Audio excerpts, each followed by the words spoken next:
Federico Pastrana, que está acá con nosotros, hizo un laburo que justamente está bueno compartirlo con la gente porque señala, che, me parece que el gobierno planteó una reforma laboral, pero en realidad hizo una reforma antisindical. ¿Dónde estás viendo vos eso y qué riesgos le ves? A ver, efectivamente, o sea, nosotros que tenemos un laburo combinado, ¿sí? Nosotros tenemos un seguimiento de paritarias que hacemos hace ya 1 año y medio, ¿sí? de manera formal desde la consultora, y eso nos permite a nosotros tener el pulso de la negociación colectiva. Sí. Es decir, ¿qué se negocia la negociación colectiva? Y vos lees nosotros leemos las actas de cada uno de esos 21 convenios que negocian en general cada 3 meses. ¿Sí? Con lo cual tenés el pulso. Y después aparece el proyecto de reforma laboral y toda la discusión de la reforma. La conjunción de esas dos cosas te da que, che, mirá, si efectivamente vos ves el pulso de las paritarias y se da esto que vos estás contando, sí que es un proceso que se da a lo largo de todo 2025, en donde la inflación dejó de bajar. Y las paritarias empezaron a dar debajo de la inflación sistemáticamente, ves comportamientos heterogéneos que por ahí es para otra vez. Ojo con camioneros, porque camioneros tiene ajustes trimestrales firmados. La última paritaria firma 6 meses con un ajuste trimestral atado a la inflación. Con lo cual, si el salario va por debajo de la inflación, a los 3 meses salta la paritaria y recupera. Con lo cual, ojo con los análisis de cada uno de los sectores porque es heterogéneo. Comercio, que en su momento tuvo un gran conflicto en abril, claro, de este año, cuando no le bueno, ahora le da, la paritaria es 1% no acumulativo, con lo cual mes a mes da por debajo 1%. Claro. ¿Sí? Y ahora tienen que renegociar.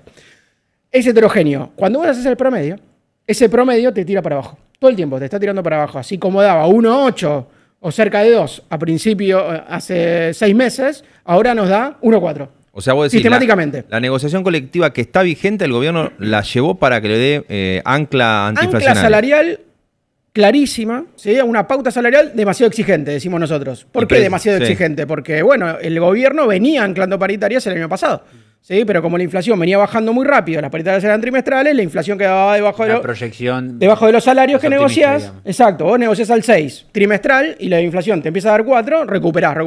Cuando la inflación te da 2, negociás al 2, empatás. Y de repente el gobierno dice, no, quiero debajo de 2. Pero pará. Se planta uno, se planta el otro. Termina ganando el gobierno en la disputa, en la discusión. Homologar, no homologar, conflicto, lo que sea. Terminan firmando la gran mayoría paritarias. Algunos con suma fija, algunos compensan. La gran mayoría, vos ves el promedio. Che, mirá, me da para abajo. Y eso que da algo que para nosotros nos marca el pulso de la negociación colectiva. De, si se quiere, el conflicto distributivo, la puja que hay ahí. De la infla. O sea, nosotros tenemos datos adelantados de la inflación, ¿sí? Y el consumo. Entonces, claro, cuando cualquiera de ustedes me pregunta, che, ¿pero qué va a pasar con el consumo? Y yo tengo los datos de salarios adelantados, te digo, mirá, la verdad que en Argentina, con las jubilaciones indexadas, claro, con la negociación colectiva donde está, mirá, es muy difícil que repunte. ¿Por qué va a repuntar? Muy difícil. ¿Qué tiene que pasar? El crédito y aparece otra Ahora, discusión. pero pará. No nos vamos de tema, si no nos vamos mucho. Vos decís, si tenías la negociación colectiva casi en el bolsillo para tener las negociaciones salariales como vos querías, sacás una reforma laboral contra la negociación colectiva. Eso es lo que vos decís. Claro, decís, che, pero esta política es totalmente pragmática. ¿Sí? El gobierno tiene un discurso, avanza, ahora usa la negociación colectiva para acomodar su macro, para acomodar su programa económico, usar el ancla salarial para anclar la inflación. Acá estamos. Perfecto, listo, lo lleva adelante. Y de repente aparece un proyecto de reforma que rompe la negociación colectiva. ¿Sí? Tiene cuestiones antisindicales muy claras, ¿sí? Que van al de financiamiento, pero también a romper la lógica de la negociación colectiva. Una de ellas es la ultraactividad, ¿sí? Que es una palabrota, pero que básicamente dice, mirá, convenio que se vence, tenés que renovarlo porque si no se te cae todo. Y eso, bien didáctico, significa que si se cae la ultraactividad normativa, tu salario se rige por el salario mínimo. ¿Sí? Bien libertario en ese sentido. ¿En qué sentido es bien libertario? Mirá, a mí las instituciones laborales no me gustan, dicen los libertarios. No me gustan. ¿Por qué? Porque interrumpen el desarrollo del mercado de trabajo. Yo necesito un salario mínimo lo más bajo posible para que las empresas tengan que pagar el salario que convengan, que a ellos le convienen, dar muchas herramientas, flexibilizar el mercado de trabajo y que vaya. Y los sindicatos correrlo lo máximo posible. ¿Qué significa eso? Lo desfinancio, pero además le saco la negociación colectiva. Claro. En Argentina o en cualquier lugar del mundo, a un sindicato le decís, ¿sabes lo que pasa, papito? Ahora dejás de tener la herramienta para negociar salario. ¿Y entonces a qué me dedico? No sé, fíjate, andar mañana al club si querés, o el hotel en Mar del Plata, pero salir no negocias más. Y decís, upa, bueno, de finanzas, viene con todo, es un paquete muy fuerte en términos de atacar el modelo sindical y el modelo de negociación colectiva. Claro, pero ahí la pregunta es, esto llega en un paquete donde el gobierno dice, che, yo quiero generar más empleo. Entonces registra como problema los juicios laborales, entonces empieza... Cambia la base de cálculo, achica lo que se toma como salario. Y vos decís, bueno, está mirando que hay juicios, que supuestamente en el diagnóstico es las empresas no toman por medio del juicio, ok. Cuando aparece la idea de desarmemos la negociación colectiva, ¿es un reclamo de los sectores empresarios en este contexto para, no sé, generar inversiones? ¿Es un tema que hay algún tipo de gatillo, che, si desarmás la negociación colectiva, hay tal sector que va a levantar? ¿O es simplemente mambo ideológico del ala Bullrich más Sturzenegger? el mambo ideológico de Sturzenegger, que probablemente, digo, si es efectivamente esa teoría, esa pata de la mesa, es un gobierno que habitualmente aprovecha, lo estamos viendo ahora en simultáneo, Claro. por ejemplo, con la AFA, Chiquitapia y compañía, aprovecha las situaciones de humor social para atacar determinado frente, digamos. Los Claro. sindicatos, la verdad que en cualquier medición, en cualquier encuesta, no tienen la mejor consideración a niveles populares, digamos. Me parece que el gobierno también aprovecha esa situación. Sí, Yo iba a decir algo actualmente. parecido, para mí hay una cuestión vinculada a eso, me parece que independientemente de eso, hay distintas miradas adentro del gobierno. ¿Sí? Hay distintas miradas. Acuérdense una Sí, cosa, claro. o sea, digo, ¿para qué? La mirada inicial del gobierno, y la llevó adelante los primeros 3 meses duró la mirada esa, es renegocien lo que quieran, la negociación colectiva es libre, cada uno puede hacer lo que quiera. Y a los 3 Cuenta que meses te dijeron, no, impactaba no, la no, inflación. no, pará, no renegocien todo. Seguimos paritaria. Yo les puedo mostrar las negociaciones. ¿Saben cada cuánto tiempo se renegocian paritaria? En diciembre, enero, febrero, marzo, de 2023 a 2024. ¿Cada cuánto? Una vez por mes. Yo tengo todas las actas. Una vez por mes tenés las actas. ¡Upa! ¿Y de repente qué pasó? No, pará. Tenías una No me impacto podés inflacionario renegociar todo el 25, tiempo. el 20, la Y devaluación. efectivamente, y las negociaciones iban muy arriba. Entonces el gobierno dice, no, si yo dejo libre esto, claro, pero no, vamos, pragmatismo, para agarrar esto, hay que darle un horizonte. Yo lo que digo es, che, hay efectivamente para mí humor social, no es casualidad que quiera hacer una reforma laboral tan profunda, tan rápido. ¿Sí? Eso es muy llamativo. Che, mirá, las reformas laborales suelen discutirse. Hay ámbitos. Che, cuando vos ves la experiencia de los 90, son muchas leyes, fueron muy negociadas. Hubo un ala de la CGT que justamente dijo, bueno, pará, hay que acomodarse. Siempre aparece. Y en esta decís, che, hay un sindicato. Uno, de todos. Y encima no es nacional, sino de un distrito que dice que está bien la reforma laboral. Uy, qué difícil esto. Decís, che, qué Estás raro hablando esto. de los gastronómicos porteños. Claro, sí, che, el grado de representatividad de esto. Decís, uy, che, qué raro todo esto. Entonces, sí, raro. Entonces, nosotros hacíamos 2 escenarios. Mirá, un escenario es, van a hacer una reforma laboral leve para decir, hito de gobernabilidad, acá llegamos, Claro. hicimos la reforma, le hablan a todo, y avanza rápido. Y saquémosla rápida. Listo, leve, listo. O una bien ideológica, bien fuerte, que es más tironeada. Y hicieron una tironeada y quieren ir rápido, decir, pero bueno, eso es muy difícil. Ahora, y efectivamente fueron por ahí. Hoy mismo, con la marcha en la calle, con el tema de la reforma laboral en el Senado y la postergación para febrero, se conoce el dato de desempleo del tercer trimestre del año. Ahora te lo pido para ver los datos, mientras la gente le pone like al vivo, ¿no? Porque si no, Responde. Si no, nos no callamos. podemos seguir, esto se frena. Directamente. Mientras la gente le da like al vivo, vamos a ver los datos, repito, datos de desempleo del tercer trimestre. Y el título, claro, el título puede ser engañoso, pero es el título. Bajó el desempleo.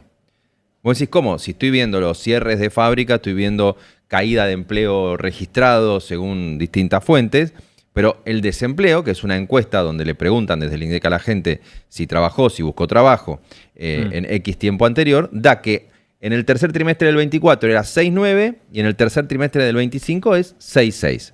La cara de Manu joven en este Mandriles, contexto es somos todos mandriles. todos mandriles. No, nadie quiere Nada más. aguinaldo y Ahora, vacaciones pagas, me parece. al mismo tiempo, el dato es muy revelador del nuevo panorama, y ahora te quiero escuchar, Federico, a ver vos qué estás viendo, porque lo que serían asalariados, el que tiene recibo, el que tiene vacación, el que tiene aguinaldo, se achica, pasa de 73,1 a 71,9, y te salta cuenta propista de 23,3 a 24,5 y trabajo informal de 42,6 a 43,3. No hace falta ser un experto para darse cuenta que se achica el empleo en blanco y Claro. se compensa con el empleo no registrado, con el cuentapropismo, que claro, en la encuesta, imagino, responde, ¿trabajaste? Sí, estuviste buscando trabajo. Bueno, pero trabajó. Entonces, el dato de desempleo baja, pero de peor calidad y peor ingreso. ¿Vos ahí qué estás viendo? Esto es un fenómeno de largo alcance. ¿Cómo afecta también la representatividad de la CGT, me imagino? Claro, a ver, ¿la economía creció o no? Entre el tercer trimestre de 2024 y el tercer trimestre de 2025. Sí, claro. Y fue el momento de... Sí, creció una bocha. ¿Sí? O sea, el crecimiento se frena en enero de 2025. Entonces tenés ahí un trimestre más que creció y el desempleo efectivamente bajó un poco, pero cuando ves la calidad del empleo es muy deficitaria. Cuando nosotros analizamos lo que pasa en Argentina en términos del mercado de trabajo o en términos de los ingresos, decimos, che, hay una crisis de ingresos que tiene 3 patas. Una primera pata es el ancla salarial. Y decís, che, mirá, lo que le pasa al sector privado registrado, a la gran mayoría es los salarios no crecen. ¿Sí? Se estancan porque se estancan las paritarias. Bueno, muy bien, número 1. Número 2, ¿ya hay un ajuste fiscal importante? Sí. ¿Ese ajuste fiscal fue muy fuerte? Sí, fue muy fuerte y fue histórico. Tiene razón Milei al decir que fue histórico. Sí, perfecto. Che, aumentó, cuando vos ves los programas sociales, ¿aumentó el ajuste en el 2025? Sí. Ah, ¿aumentó? Sí. O sea, ¿aumentó más que el ajuste histórico que hizo en 2024? Sí, aumentó además de 2024. O sea que en los programas sociales siguió habiendo más ajuste fiscal. Ah, perfecto, muy bien. Che, ¿y las jubilaciones qué le pasan? No, las jubilaciones no crecen. Perfecto, el salario público, ¿qué pasa? Crece marginalmente. Está 15 puntos abajo contra el salario privado que está más o menos igual. Che, esto no, el ajuste fiscal, tenés un problema que tira para abajo. Che, la calidad del empleo, porque vos podés tener cambio de composición que te mejora la cantidad de plata que cobra alguien y eso no aparece en la encuesta. ¿Por qué?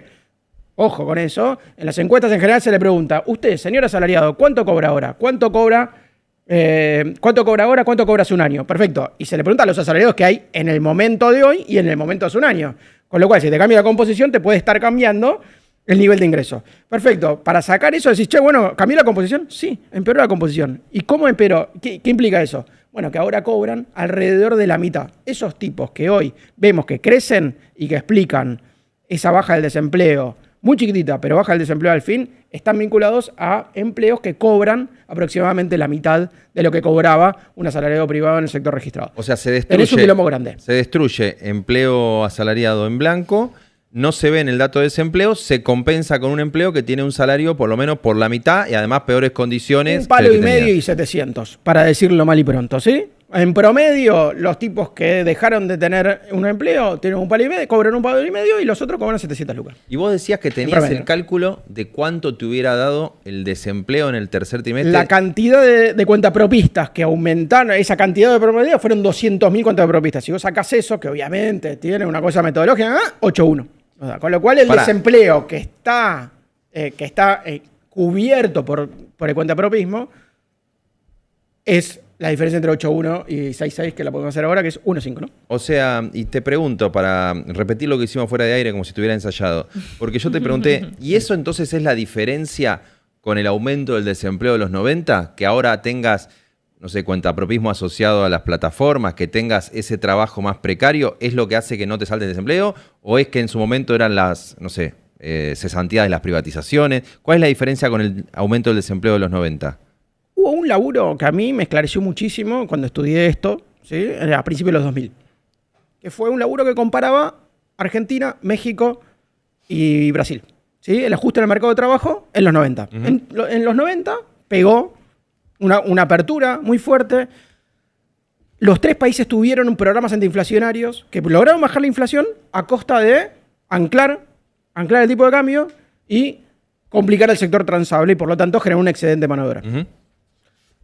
Pero en Argentina se generó 20% de desempleo, 18 dio ya en el 95 en la crisis del tequila y 20 en el 2002. Che, ¿y qué pasó en México? No, aumentó el desempleo. ¿En serio?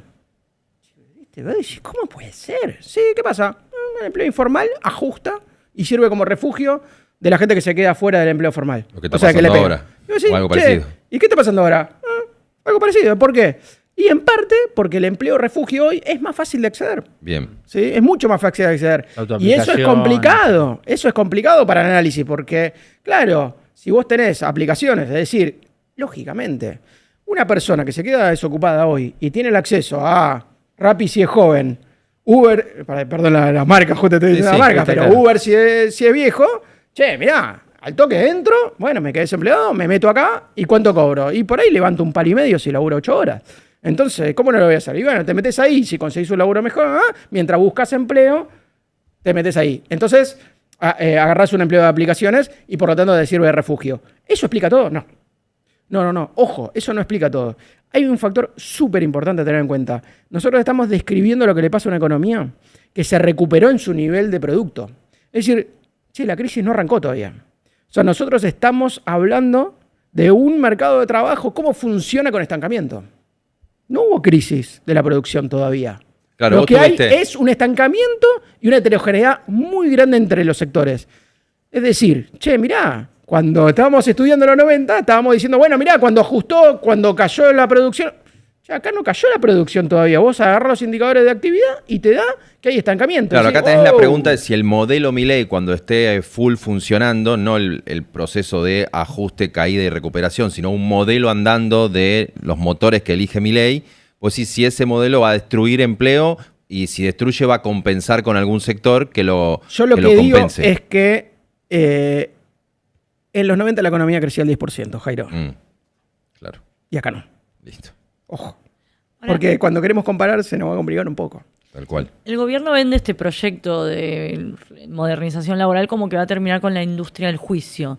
Más allá de cómo se calcula la indemnización, ¿ves algún otro ítem que diga sí, esto ayuda a este temor que hay? Débora, yo no soy abogado. No soy abogado. Ok. No soy abogado. Con lo cual, viste, estamos agarrando. Hay como que preguntar a Jairo. ¿Qué es? Entonces, yo no soy del rubro ese. Cuando los escucho y repregunto, ¿qué aparece? Lo que aparece son las demoras. Entonces, y a mí me hace acordar mucho a cualquier demora en cualquier pago de cualquier cosa. ¿Sí? En esta economía, si vos tardás 4 años en cobrar algo, 5 años en cobrar algo, básicamente es imposible que no tengas incertidumbre.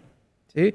Si efectivamente en los juicios laborales una de las incertidumbres más grandes tiene que ver con que una persona, sea de un lado o del otro, puede demorar los pagos porque tiene capacidad para demorarte el juicio e irte pedaleando, y el interés compuesto, es decir, la carga de intereses se te hace tan grande que puede generarte un comportamiento espurio, ahí hay un quilombo grande.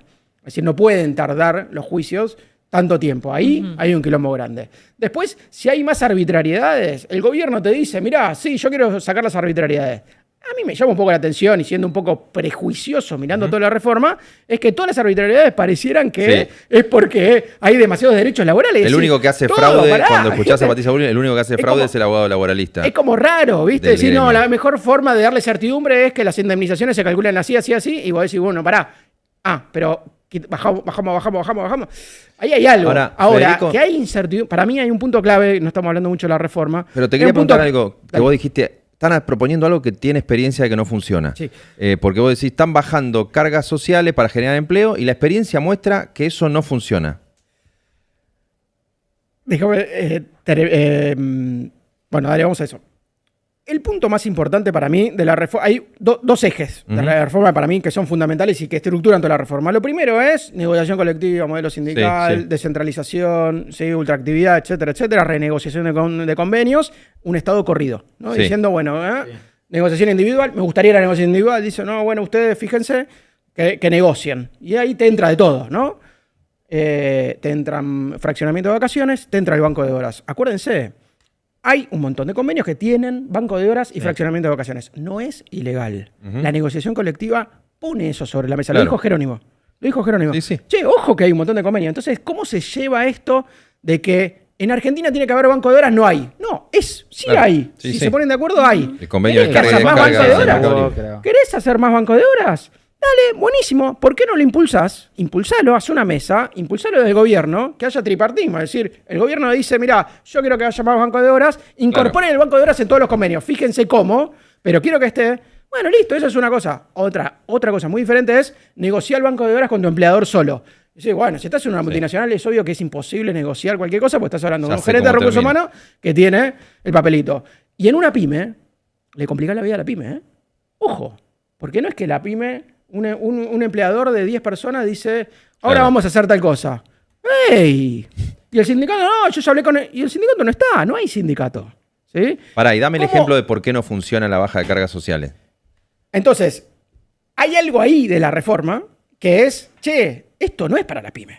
No funciona en las pymes, así no funciona la cosa. En las contribuciones patronales pasa algo muy parecido. La reforma plantea varios ejes de baja de cargas de contribuciones. Los dos más importantes son el fondo de cese, ¿sí? El fondo de indemnizaciones, que son 3 puntos, y al mismo tiempo una rebaja para trabajadores adicionales.